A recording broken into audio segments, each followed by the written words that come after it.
बिस्मिल्लाहिर्रहमानिर्रहीम। मोहब्बत में धोखा खाने के बाद क्या करें? ये टॉपिक हमारे पास आया है। काफ़ी लोग ऐसे हैं जो मोहब्बत में वक़्त को ज़ाया कर देते हैं। अपनी उम्र क्या, तालीम क्या, पूरी की पूरी जवानी तबाह कर देते हैं।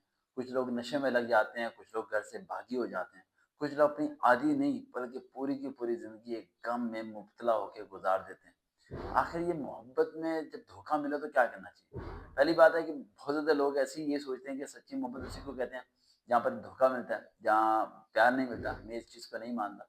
मेरे ख्याल से प्यार करने का तरीका ही गलत होता है। आप सब लोग निकाह करने से पहले ही प्यार करना शुरू हो जाते हैं, इसलिए आप सब लोगों को धोखा मिलता है। अगर आप प्यार करें ही उससे जिससे आपका निकाह हो गया तो ज़िंदगी में धोखा किस बात का? अब आते हैं उन लोगों के बारे में बात करते हैं जो लोग धोखे का शिकार हो जाते हैं, प्यार मोहब्बत में आके आधी ज़िंदगी तबाह कर लेते हैं। अब वो दोबारा रिटर्न लाइफ में कैसे जाएँ? नॉर्मल माइंड को कैसे करें? देखो आज मैं 4-5 चीज़ आपको बताता हूँ। पहली बात ये चीज़ कि आपको कभी ना कभी किसी शख्स की, किसी जानवर की या किसी भी चीज़ की आदत पड़ जाती है। बिल्ली होगी, इंसान हो गया, कोई भी हो गया उसकी आदत पड़ जाती है और आप उसे भूल नहीं पाते। लड़की लड़के को नहीं भूल पाती और लड़का लड़की को नहीं भूल पाता। 6 महीने, साल हो जाता है, दिमाग में एक ही रहता है कि यार वो हम उसे कैसे बोलें, उसने हमें धोखा दे दिया, वो रिप्लाई नहीं दे रहा या मेरे से बात नहीं कर रहा या वक़्त पर आकर उसने रिश्ते से इनकार कर दिया फलाना-फलाना। उसी time as soon as possible चंद महीनों के अंदर रिश्ता तलाश करो और अपनी शादी कर लो। क्या बोल रहे हैं? सरकार क्या कह रहे हैं मुझे? अभी तो एक लड़की छोड़ के गई है। आप क्या कह रहे हैं? मतलब 3 महीनों के अंदर मैं शादी कर लूँ बगैर जान-पहचान के, बगैर देखभाल के, जो भी होगा मैं कर लूँ क्या? हाँ, कर लो बेटा। अगर नहीं करोगे तो मारे जाओगे। मतलब ये कि हमेशा ज़िम्मे रखना, हर शख्स की कमी दूर हो जाती है वक़्त गुज़रने के साथ जब आप मसरूफ़ हो जाते हो या उस शख्स की जगह कोई और शख्स आ जाता है आपकी ज़िंदगी के अंदर, तो खुद ब खुद पिछले शख्स की कमी कहीं न कहीं खत्म होनी शुरू हो जाती है, वो रिप्लेस हो जाती है। हमारा माइंड बड़ा अजीब है बेटा। हमारा माइंड एक चीज़ को एक्सेप्ट करता है तो उसे रिजेक्ट करने के लिए सालों लगा देता है कि नहीं यार इसे नहीं छोड़ सकते, इसके बगैर नहीं जी सकते, इसके बगैर ज़िंदा रहना तो नामुमकिन है। सबसे इम्पोर्टेंट चीज़ क्या है आपकी लाइफ़ में? क्या? पैसा? बीवी? बच्चे? नहीं यार, कोई और चीज़ भी है, सोचो। तुम्हारी माँ, बचपन में कितना कुछ किया उसने तुम्हारे लिए, जान लगाई, सब कुछ किया, बड़ा किया, मेहनत की, सब कुछ किया। उसके बाद क्या नतीजा निकला? क्या नतीजा निकला? हाँ, सोचो ज़रा।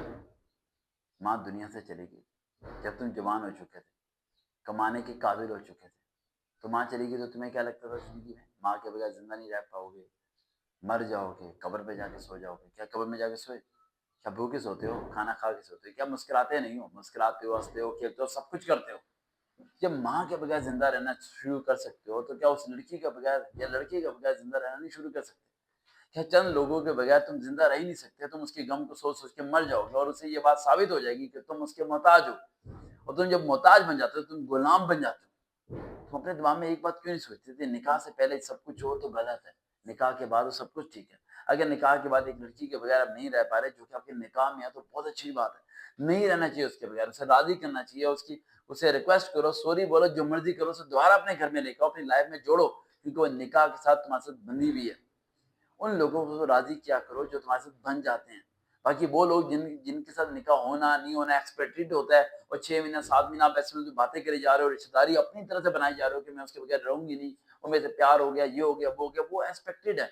वो होता है ठीक है, नहीं होता तो फिर भी ठीक है। लेकिन उसे कंपल्सरी मत बनाओ यार अपनी लाइफ़ के अंदर। लाइफ़ के अंदर ऐसा मत बनाओ कि उसके जाने के बाद तुम्हारे पास वक़्त ही ना रहे और अगर वो चला जाए, धोखा दे के चला जाए, तो ये मत देखो कि उसने धोखा दिया, धोखा तो तुमने भी दिया था। धोखा तुमने दिया उस शख्स की बदौलत जिस शख्स से तुम्हारा इस ज़िंदगी में निकाह होना था। तुम उसकी इमानत थी, लेकिन तुमने धोखा दिया। तो फिर क्या करना चाहिए? सिंपल एक स्ट्रेटजी अप्लाई करो। एज़ सून एज़ पॉसिबल शादी कर लो, किसी और शख्स से शादी कर लो। किसी अच्छे शख्स को तलाश करो, जल्द से जल्द शादी करो। जैसे शादी कर लोगे अगला बंदा अपनी अच्छाइयों की वजह से आपके दिल और दिमाग में जगह बनाना शुरू कर देगा। पिछला शख्स आहिस्ता भूलना शुरू हो जाएगा। जब होगा जब अगले शख्स की अच्छाई आप समझना शुरू करोगे। हम सब लोग क्या करते हैं अगले नेक्स्ट पर्सन को एक्सेप्ट ही नहीं करते और एक्सेप्ट ना करने की सबसे बड़ा वजह ये होती है कि हमें पुराने की अच्छाइयाँ भूलती नहीं है। नहीं वो तो मेरे से पूछा करता था, वो तो मेरा हाल पूछा करता था, वो तो मुझे एसएमएस किया करता था, वो तो मेरी केयर करता था, फलाना, फलाना, फलाना। A lot of the things जो आपके दिमाग में आ जाती हैं और उन्हीं को देख के आप सोचना शुरू हो जाते हो। तो अभी क्या मिलता है इन चीज़ों से? कुछ भी तो नहीं मिलता। कुछ भी तो नहीं मिलता आप लोगों को। आखिर मिला ही क्या? कुछ भी तो नहीं मिला। तो फिर क्या करना चाह रहे हैं? क्या सोचना चाह रहे हैं आप?